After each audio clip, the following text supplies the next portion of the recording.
Hi hello നമസ്കാരം, ഏവർക്കും crumb of കേക്കിന്റെ പുതിയൊരു എപ്പിസോഡിലേക്ക് സ്വാഗതം.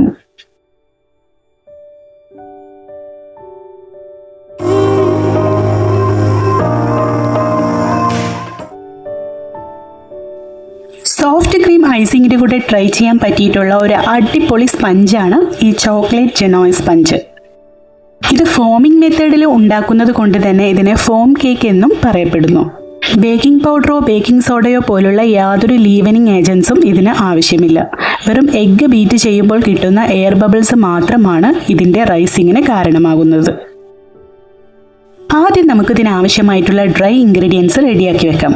ഇതിനായിട്ട് ഞാൻ 50 ഗ്രാം മൈദയാണ് എടുത്തിട്ടുള്ളത്. 50 ഗ്രാം കോൺഫ്ലവർ എടുത്തിട്ടുണ്ട്. ഒരു 20 ഗ്രാം അൺസ്വീറ്റൻഡ് കൊക്കോ പൗഡർ എടുത്തിട്ടുണ്ട്. ഇത് ഹെർഷീസിൻ്റെ ആണ്.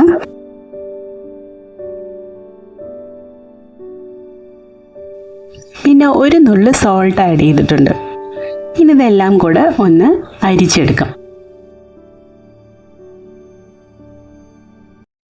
ഇങ്ങനെ അരിച്ചെടുക്കുമ്പോൾ സാധാരണ ഡ്രൈ ഇൻഗ്രീഡിയൻസും എയറേറ്റഡ് ആവുന്നുണ്ട്. ഇത് കേക്കിൻ്റെ റൈസിങ് ഒന്നുകൂടെ ബെറ്റർ ആക്കും. ഇനി ഇത് നമുക്ക് മാറ്റി വെക്കാം. ഇനി ഇതിലേക്ക് 4 എഗ്സ് ആണ് ആവശ്യമുള്ളത്. പിന്നെ ഒരു എഗ് യോക്കും ആവശ്യമുണ്ട്. അപ്പോൾ നമുക്കതിന് വേണ്ടിയിട്ടുള്ള എഗ് യോക്ക് എടുത്ത് വെക്കാം.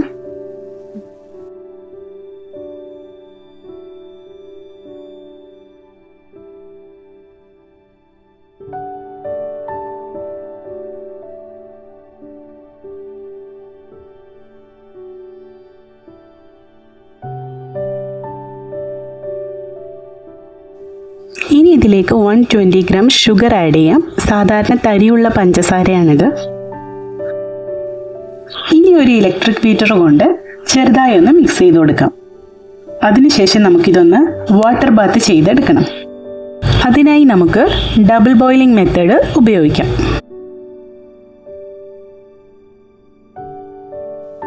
ഇതിനായിട്ട് നമുക്ക് വെള്ളം തിളക്കുന്ന ഒരു പാത്രത്തിൻ്റെ മുകളിലോട്ട് ഈ ബൗൾ വെച്ച് കൊടുക്കാം.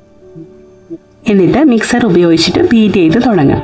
ഒരു തിക്കായിട്ട് വരുന്നത് വരെ നമുക്കൊന്ന് ബീറ്റിങ് തുടരാം. ഇങ്ങനെ ചെയ്യുന്നതിലൂടെ എഗ്ഗിൻ്റെ പ്രോട്ടീൻ സ്ട്രക്ചറിന് ഒരു ചെറിയ ചേഞ്ച് സംഭവിക്കുകയാണ് ചെയ്യുന്നത്. അതുകൊണ്ട് തന്നെ ബീറ്റിങ്ങിൽ കൂടുതൽ എയർ ബബിൾസ് ഹോൾഡ് ചെയ്യാൻ ഈ എഗ് പ്രോട്ടീൻസിന് കഴിയും. കൂടാതെ ഷുഗർ നന്നായി ഡിസോൾവ് ആവുകയും ചെയ്യും. ഇനി നമുക്കിത് മാറ്റിവെക്കാം. വീണ്ടും ഒന്ന് മിക്സ് ചെയ്ത് കൊടുക്കാം. നന്നായിട്ടൊന്ന് തിക്കാവുന്ന വരെ ഒന്ന് മിക്സ് ചെയ്ത് കൊടുക്കാം.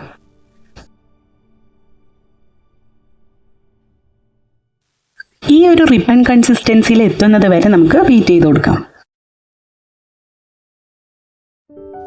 ഇനി ഇതിലേക്ക് ഡ്രൈ ഇൻഗ്രീഡിയൻസ് ആഡ് ചെയ്ത് മെല്ലെ ഒന്ന് ഫോൾഡ് ചെയ്ത് കൊടുക്കാം. ഇതിനകത്ത് കോൺഫ്ലോർ ഉള്ളത് കൊണ്ട് തന്നെ ലംസ് ഉണ്ടാവാനുള്ള ചാൻസസ് ഉണ്ട്. അപ്പോൾ അതും കൂടി ശ്രദ്ധിച്ച് വേണം ഫോൾഡ് ചെയ്യാനായിട്ട്.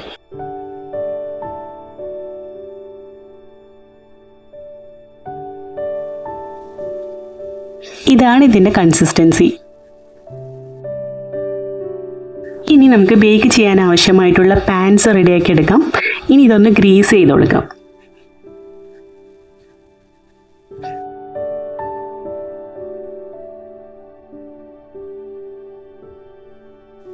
ഇത് ബട്ടർ പേപ്പർ പ്രീ കട്ടായിട്ട് മേടിക്കാൻ കിട്ടും. ഇപ്പോൾ കയ്യിലുള്ളത് 7 ഇഞ്ചസ് ആണ്. നമുക്ക് 5 ഇഞ്ചസ് ആവശ്യമായതുകൊണ്ട് ഒന്ന് കട്ട് ചെയ്തെടുക്കുകയാണ്.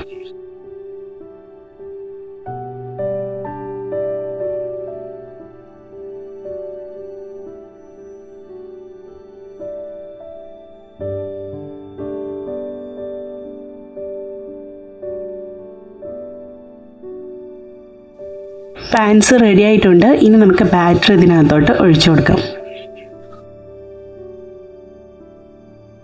ഇത് 5 ഇഞ്ചിൻ്റെ പാൻസ് ആയതുകൊണ്ട് 3 എണ്ണത്തിലാണ് ഒഴിച്ചിട്ടുള്ളത്. ഇനി 170 ഡിഗ്രിയിൽ പ്രീ ഹീറ്റ് ചെയ്തിട്ടുള്ള ഓവനിൽ വെച്ച് നമുക്ക് 30 മിനിറ്റ്സോളം ബേക്ക് ചെയ്തെടുക്കാം.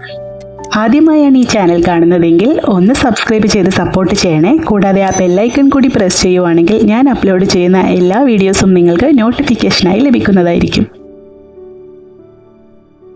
30 മിനിറ്റ്സ് കഴിഞ്ഞ് ബേക്കായി കിട്ടിയിട്ടുണ്ട്. ഇതൊന്ന് കൂളായിട്ടുള്ള കേക്കാണ്.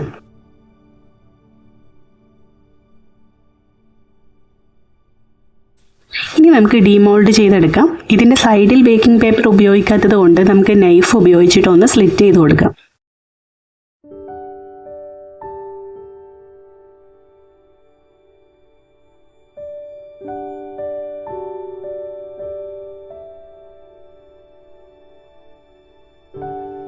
ഇതാണ് ഇതിൻ്റെ ഫൈനൽ സ്ട്രക്ചർ. നല്ല സോഫ്റ്റാണ്. ഫ്രിഡ്ജിൽ നമ്മൾ എത്ര നേരം സെറ്റ് ചെയ്യാൻ വെച്ചാലും ഇത് ഡെൻസ് ആവില്ല. വിപ്പിഡ് ക്രീം കേക്കുകളുടെ കൂടെ ഉപയോഗിക്കാൻ പറ്റിയ നല്ലൊരു സ്പഞ്ചാണ്. അപ്പോൾ ഇത് ഇഷ്ടമായെങ്കിൽ ട്രൈ ചെയ്ത് നോക്കുക. നമ്മുടെ പേജ് ഒന്ന് സപ്പോർട്ട് ചെയ്യുക. താങ്ക്